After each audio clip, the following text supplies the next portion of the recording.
It's leaking, man! Not only are we seeing these hypothetical trade ideas, these out-of-nowhere conversations, oh, it would make sense if they went after this guy, it would make sense.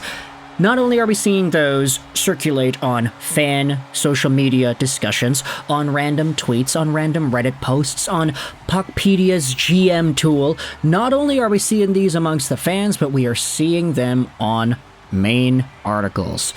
Like this one. Today we're talking about the Winnipeg Jets, and we're talking about the Calgary Flames because you had yourselves a piece published by Ken Wiebe on the Winnipeg Free Press on Thursday, talking about how Calgary Flames center Nazem Kadri is just what the Jets need. He's a feisty veteran, and he would add experience and grit as a second-line center. Now, here's the thing about Ken Wiebe and the Winnipeg Free Press. Of course, Ken is not no bum. Like, he's going out there, he's got his sources, he's got his connections, he's reported on the Winnipeg Jets for years. But this article isn't particularly, a trade rumor. It's not like, oh, the Jets are interested in Kadri. They're trying to get it. No, this is just an article of Ken Wiebe suggesting that Kadri would be a good fit. And what I wanted to do in this video was go over why that is. The entire sentiment, the argument that Wiebe brings up in this article. So, because it is the main focal point of this video, it'll be linked in the description if you want to go ahead and read this yourself. Ken Wiebe even starts out the article by saying, yeah, we've reached the point in the offseason where folks start pondering what permutations and combinations could be on the horizon. With free agency mostly taken care of, other than some veterans still waiting for an opportunity to bet on themselves, or a team looking for a purchase or two from the discount aisle, rosters are mostly taking shape.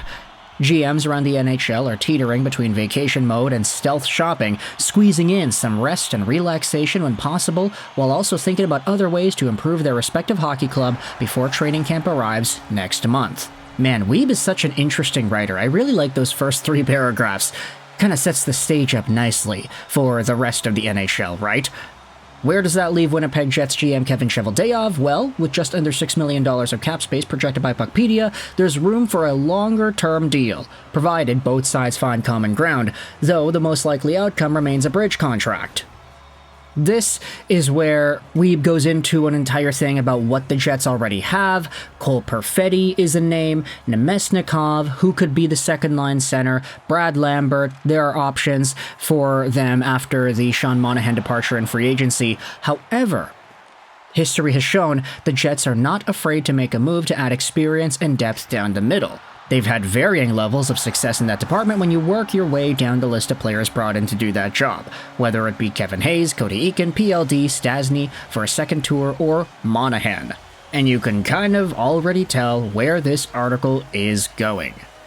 There's a little bit more of a dissection as to the young guys that could be traded for that the Jets could give that second line opportunity to. Ken Wiebe writes about Connor McMichael, Cole Sillinger, and then he says this, one name that could make a lot of sense, but probably more likely closer to the deadline or as a preemptive strike like Monahan was, would be Nazem Kadri. Kadri is about to enter the third year of a 7-year, $49 million USD contract he had signed with the Flames in the summer of 2022. He would provide more of a longer-range solution, unlike most of the previous deadline deals for pivots. This is a player the Jets showed interest in before he ended up being dealt with from Toronto to the Colorado Avalanche. And if memory serves me correctly, Nazem Kadri was traded in the dog days of summer in I was in college, so 2019, pretty sure.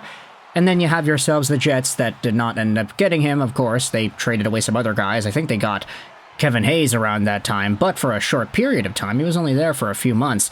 Either way, let's go back over onto the article.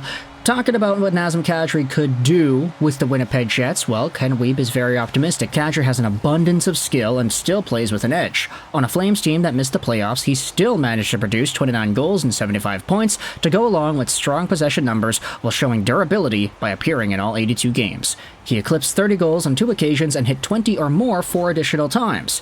He will turn 34 in October, which means any trade for him will carry some element of risk, especially in the final years of a deal that includes a $7 million AAV and a full no-movement clause for the next 2 seasons, and shifts to a modified no-trade clause for the final 3.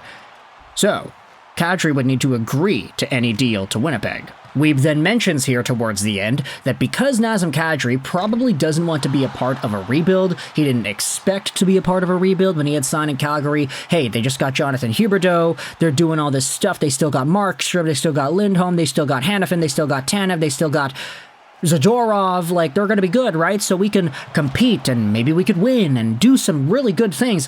But, yeah, no, that unfortunately did not transpire. They got bad quickly, unfortunately. Nazem Kadri, though, pretty alright. He's still going out there scoring a lot of points, and Wiebe is saying here it could be considered that he wants to go to a team that's got a lot more winning potential in the short term. The Jets, though, would also need to move out money to make a deal like this work, especially when you consider Nikolai Ehlers and Kyle Connor will soon require raises to remain in the fold. Kadri plays with a certain swagger the Jets could use a bit more of, and his championship pedigree could have a positive influence on a team that's looking to end a string of playoff disappointments. He could also provide a jolt to the Jets' power play, as he's produced 29 goals and 41 points with the man advantage during the past 3 years. And so at the end of the day, there's a lot more in this article, by the way. We only read maybe like 40% of it. There's a lot more in this piece, mostly talking about the Winnipeg Jets and the guys they already have. But when it comes to Nazem Kadri, you would need to think that if he's asked about it, he would consider it, right? I mean, from a hockey job quality point of view, going from Calgary to Winnipeg and being given, I don't want to say the same role. I mean, in Calgary, he's technically the first-line center now, but you know, when Elias Lindholm was there, it was kind of different. Maybe in Winnipeg, he is the bona fide second-line center behind Mark Scheifele. He gets a little bit more closed-off minutes, but he's able to get better matchups and produce more points and do his thing more as a result. You would have to think he considers it, right? And from a quality of life perspective, going from Calgary to Winnipeg, I don't want to say that there's any kind of a downgrade there. I mean, Middle Canada is already Middle Canada, and Alberta is kind of in there anyway, so I don't want to make it seem like he's going from New York to Calgary or whatever. Like, it's not the same. So city-wise, I think it should be okay. I mean, he's Canadian anyway, right? So he's used to the cold. And then job-wise, you could say that he would be in a pretty good spot to get better, but ultimately it does boil down to him and his own thoughts, right? He would have to accept any sort of a trade to go down because of that contract protection. And what exactly would the price be for this entire thing to go down? I would think that there would have to be some salary retained by Calgary in order for this to work. I mean, Wiebe says that there's about $6 million on the Jets' payroll, and Kadri's making $7 million flat, so there would need to be maybe some salary retained if you wanted to make things go smoothly and you didn't want to send over another player to Calgary. Although if you did want to send over another player, that would probably make sense too, just to balance everything out, give another roster spot to a younger player, I guess, if you wanted to maybe try to capitalize on some of the youth that Winnipeg has that they're not going to be using anytime soon. Cole Perfetti could be given a role, but I don't know, his name has kind of entered trade rumors. That might be a little bit of an overpay, though. I think Perfetti has a lot of talent. And then Rutger McGroarty as well, also a younger guy. Not really signed, so he's just a prospect floating around in nowhere right now. Either way, though, if you're a Winnipeg Jets fan or a Calgary Flames fan, I want you to let me know your thoughts in the comment section below. What do you think about the idea of a Nazem Kadri trade over to the Winnipeg Jets? What do you think the price is going to be? What do you think the results are going to be? Nazem Kadri has produced a lot of points over the past few years with the Flames. Does he continue doing that in his second-line role with Winnipeg? What are your thoughts on how this entire thing will go down? And do you think that it would be a positive situation for either team? For Calgary, I guess you could say that if they get any younger guys, any prospects, any picks, they're happy. They've been trading away everybody under the sun in that organization, so just getting anything for anybody that is in the young territory that's actually worth it. You know, you don't want to say that you saw Nazem Kadri for nothing, but for Winnipeg, if they're able to capitalize on what Kadri is and his playoff bite and his experience and his Stanley Cup championship caliber feistiness, I guess you could say, then it could be seen as a profitable move. Just depends on what you think. So let me know your thoughts in the comment section, how you do think about this thing. I hope you enjoyed this video, and bye.